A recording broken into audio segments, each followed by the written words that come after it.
I, Zixlac the Magnificent, once glorious God Emperor of the Praetorian Empire, stand before this council today. How the mighty have fallen. You ask me to recount the events that led to this moment, to explain how our vast empire crumbled before a species we once considered insignificant. Very well. Let my tale serve as a warning to all who would underestimate the fury of those strange beings called humans. It began, as many ill-fated campaigns do, with arrogance. Our empire had stood for millennia, conquering and subjugating hundreds of worlds. The Tref were to be our next acquisition, a species of little consequence, possessing a few resource-rich worlds on the fringes of our space. I remember the day I gave the order to invade. My war council was assembled in the Dome of Celestial Conquest, a vast chamber that had witnessed the planning of 1,000 victorious battles. General Vrock, our most decorated military mind, presented the battle plans with utmost confidence. My emperor, he said, his scale-crusted tentacles gesticulating at the holographic display of Tref space, their defenses are pitiful. Our quantum-fold drives will allow us to bypass their early warning systems entirely. We estimate total subjugation within 2 lunar cycles. It was then that High Inquisitor Quelthar, always the voice of caution, raised a concern. What of the humans, my emperor? Intelligence suggests they have some sort of alliance with the Tref.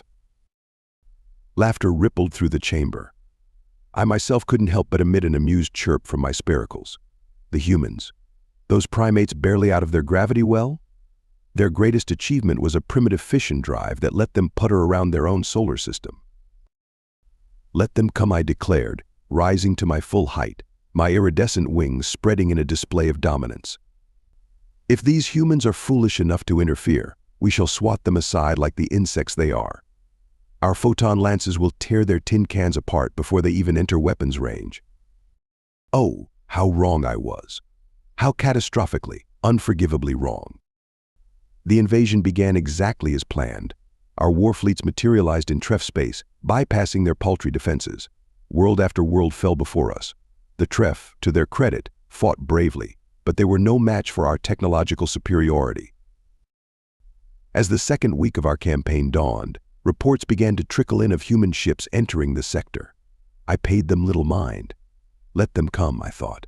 Let them witness the futility of resistance against the Praetorian Empire. I remember the exact moment when I realized my mistake. I was standing in my command center aboard the dreadnought Imperial Destiny when the first reports of combat with human forces came in. I expected news of easy victory.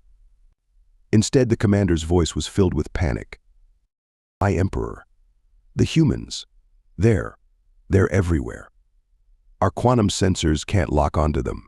They're using some kind of primitive projectile weapons, but they're tearing through our shields like they weren't even there. I didn't understand. It wasn't possible. How could a species that hadn't even mastered gravity manipulation pose a threat to us? But the reports kept coming.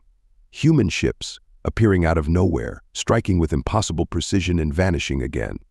Ground forces that fought with a ferocity we'd never encountered, employing tactics that made no sense to our battle computers but were devastatingly effective.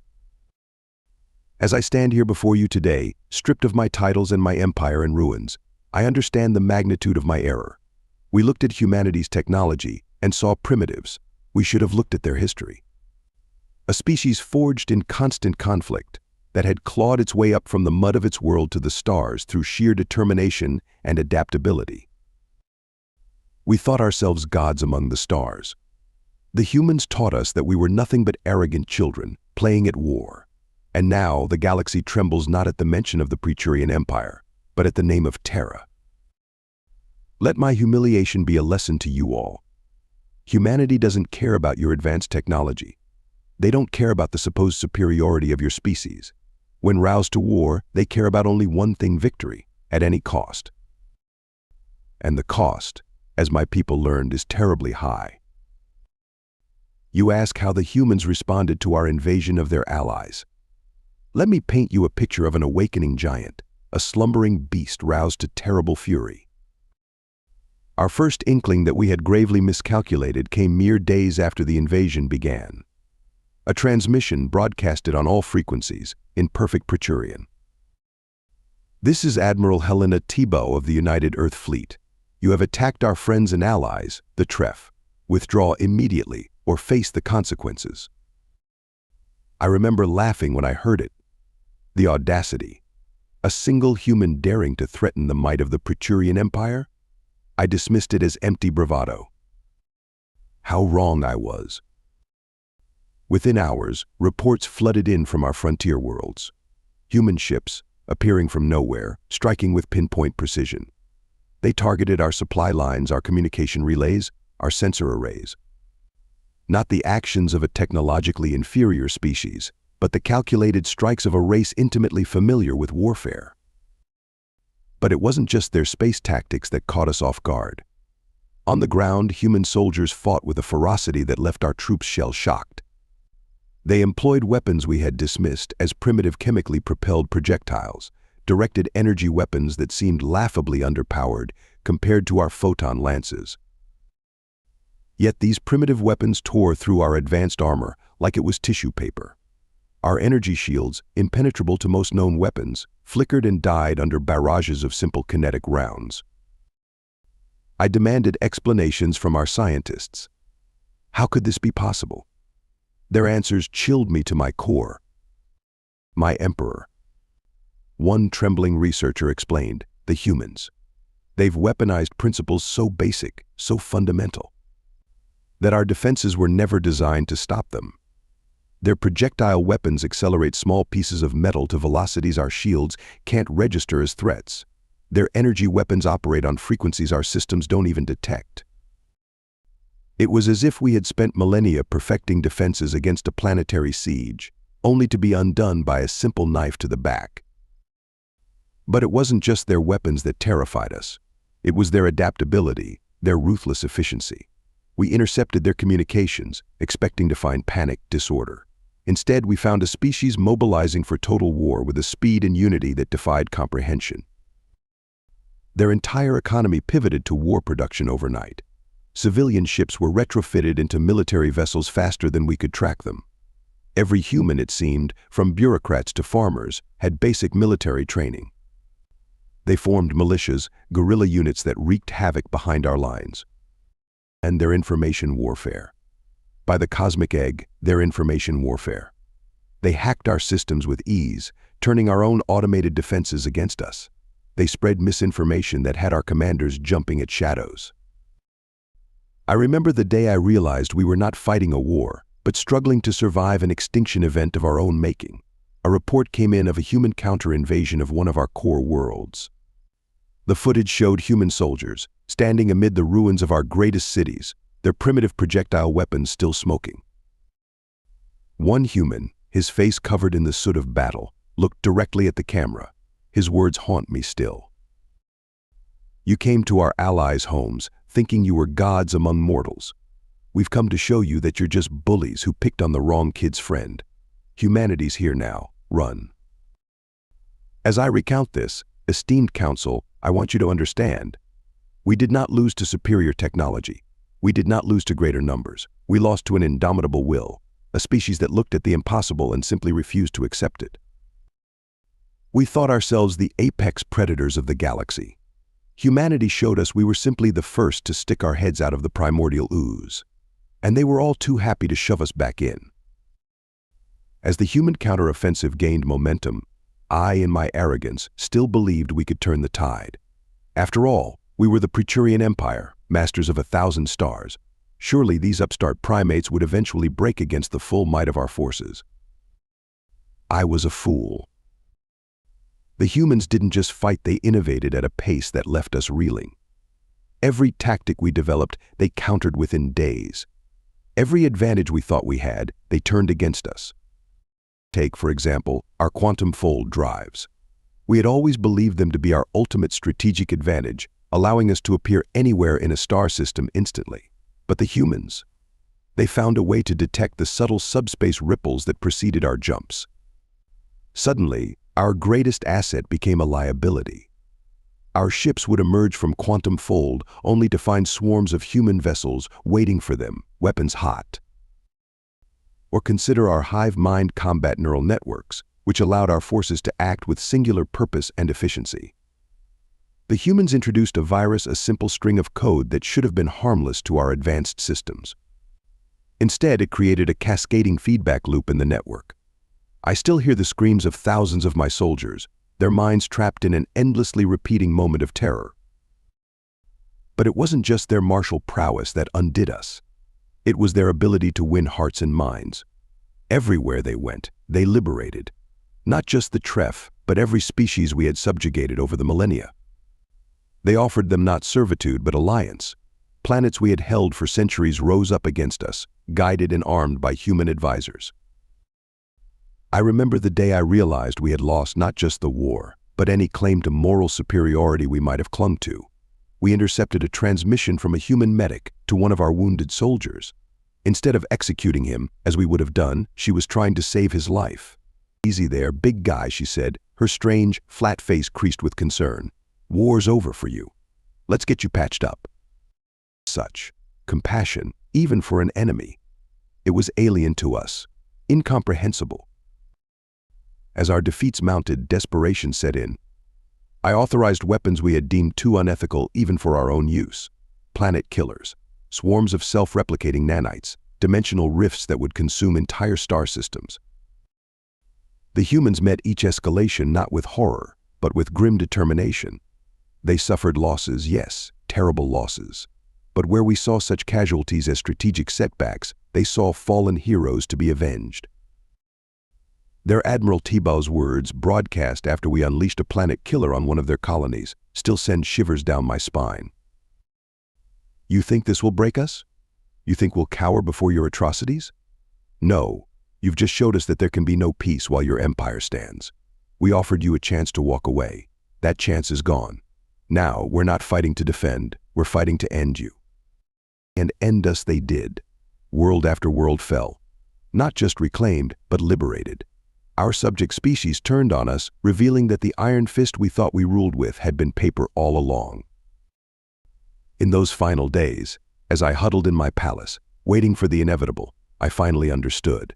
We had not been defeated by the humans' weapons, or their tactics, or even their allies. We had been defeated by their fundamental nature. Their stubborn refusal to submit, their ability to unite in the face of overwhelming odds, their capacity to see even their most hated enemy as a person worthy of compassion. We thought ourselves the pinnacle of evolution. The humans showed us we were nothing but stunted children, play-acting at empire. As the human ships entered orbit around our throne world, as their marines stormed my palace, I realized a terrible truth: we had not brought war to the humans. We had awakened a sleeping giant, a species forged in the crucible of their own violent history, tempered by a moral courage we could never comprehend. And the galaxy would never be the same. The fall of the Praetorian Empire was not a graceful descent, but a catastrophic collapse. As I stand before you now, stripped of my titles and my delusions, I can recount the final days with a clarity that haunts my every waking moment. Our last stand took place over Praetoria Prime, our throne world, the gleaming jewel of our once vast empire. We had gathered every ship, every soldier, every scrap of technology we could muster. Surely, I thought, even the humans would balk at the cost of taking our homeworld. I was wrong. So terribly, finally wrong. The human fleet arrived not in the dozens or hundreds, but in the thousands.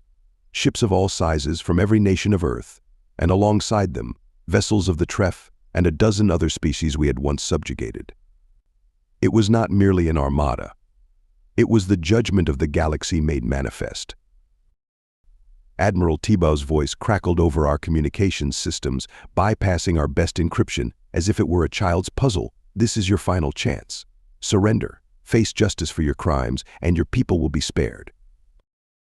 In my pride, my foolish, unforgivable pride, I refused. What followed was not a battle. It was an execution. The humans did not rely solely on brute force, though their firepower was terrifying to behold.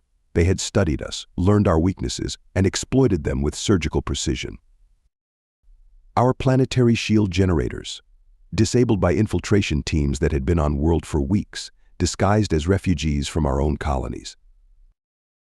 Our mighty orbital platforms, turned against us by hackers who wrote code faster than our AI could adapt. our vaunted warrior caste. Rendered impotent by a biological agent that targeted our neural implants, tailor-made to our unique physiology. As our defenses crumbled, as human ships landed on our sacred soil, I received reports that broke whatever remained of my spirit. Our subject worlds were not just rebellion. They were seceding, joining what the humans called the Galactic Confederation. We had ruled through fear for so long, we never realized how fragile our empire truly was. The final assault on my palace is a blur of fire and screams. I remember human marines, their primitive projectile weapons spitting death, fighting alongside Treff warriors and rebels of a dozen species. They moved with a coordination I had never seen, each race complementing the other's strengths. When they finally breached my throne room, I expected execution. Instead, I was met by a small team led by a human female. She was unarmored, armed with only a small sidearm. "Ex-Emperor Zixlac," she said, her alien eyes boring into me. "I am Captain Julia Martinez of the United Earth Peacekeeping Force. By the authority of the Galactic Confederation, you are under arrest for war crimes against sentient beings." War crimes. The concept was alien to us. War was war. To the humans, though, even conflict had rules, lines that should not be crossed. It was incomprehensible. As they led me away, I saw my world through new eyes. The opulence of my palace, built on the suffering of countless beings. The rigid castes of our society, now revealed as a prison for my own people as much as for our subjects. In the space of a few short years, humanity had not just defeated us. They had fundamentally changed the very nature of galactic society. Where we had built empires, they forged alliances. Where we sought domination, they offered collaboration. As my transport lifted off from the planet of my birth, now under the jurisdiction of this Galactic Confederation, I finally understood the true lesson of our defeat. The humans had not merely conquered us, they had outgrown us. And in doing so, they offered the galaxy a vision of unity we had never imagined possible. Our empire was gone, and in its place, a new order was rising, one founded not on fear and domination, but on mutual respect and cooperation. It was the dawn of a new age. And I, Zixlac the Magnificent, once glorious god emperor of the Praeturians, was nothing more than its first cautionary tale. And so, esteemed members of the Galactic Council, we arrive at the present. I stand before you, Zixlac the Fallen, last emperor of the Praeturians, to face judgment for crimes I still struggle to fully comprehend. The chamber around us is a testament to the new order that has risen from the ashes of our conflict. Representatives from 100 species, many of whom were bitter enemies just years ago, now sit side by side. And at the center of it all, the humans and the Treff, the alliance that reshaped the stars. You ask me to account for my actions, to explain the atrocities committed under my rule. How does one quantify centuries of oppression? How does one justify the arrogance that led us to believe we had the right to dominate all we surveyed? I look to the human members of this council, still awed by their contradictions. They are capable of violence that shook our empire to its foundations, yet they insist on this process of justice rather than simple retribution. They wield power that could easily allow them to dominate as we once did, yet they choose to build coalitions and consensus. Their insistence on trying me as a war criminal is perhaps the most alien concept of all. The idea that even in the chaos of conflict, there are lines that should not be crossed, rules that must be respected. It is a morality that we Praeturians, in our supremacist delusions, never developed. As I listen to the evidence presented against me, to the testimony of those who suffered under Praeturian rule, I am struck by a profound realization. Our defeat at the hands of humanity was not just a military failure, but a moral one. We had become the very monsters we once feared lurked in the dark between the stars. The humans and their allies didn't just beat us, they offered the galaxy a better way. Where we saw only resources to be exploited, they see potential allies. Where we sought to impose uniformity, they celebrate diversity. Their galactic confederation is built on principles of mutual respect and cooperation that we, in our arrogance, never even considered. I see now that the humans' greatest weapon was never their adaptability in combat or their tenacity in the face of overwhelming odds. It was their capacity for forgiveness, their ability to see a future beyond conflict. Even now, as they judge me for my crimes, I see no hatred in their eyes, only a deep, unwavering determination to build a better galaxy for all sentient beings. As my trial concludes and you prepare to render your verdict, I am left with a final, humbling thought. The humans whom we dismissed as primitives, whom we thought we could crush beneath our heel, have proven to be the most advanced species of all. Not in technology or military might, but in the one area we never thought to measure the capacity for moral growth. They have taught me that true strength lies not in domination, but in collaboration. That diversity is not a weakness to be stamped out, but a resource to be cherished. That even in the darkest moments, there is potential for redemption. Whatever punishment you decree, know that I accept it fully. The Praetorian Empire is no more, and rightfully so. But from its ashes, I see a galactic community arising that fills me with something I had thought long lost hope. To the humans, to the Tref, and to all those we once wronged, I cannot undo the harm we caused, but I can say what my pride would never have allowed before. I am sorry, and thank you for defeating us, yes, but more importantly, for showing us a better way. The stars have entered a new era, and though I will not live to see it in freedom, I go to my fate content in the knowledge that the galaxy is in better hands than it ever was in ours. Let the judgment of this council ring out across the cosmos. Let it stand as a testament to the dawn of a new age. An age shaped not by the Praetorians and our ilk, but by humanity and the better angels of all our natures. The Galactic Confederation faces challenges, no doubt. But after witnessing humanity's indomitable spirit firsthand, I have no doubt they will rise to meet them. And so I await your verdict, not with fear, but with acceptance. For in judging me, you reaffirm the principles that will guide us all to a brighter future among the stars. Thank you so much for listening to this story. I hope you loved it. Please remember to subscribe if you did like it so you can see more videos like this. And please give us a like and a comment too. I'll see you in the next one.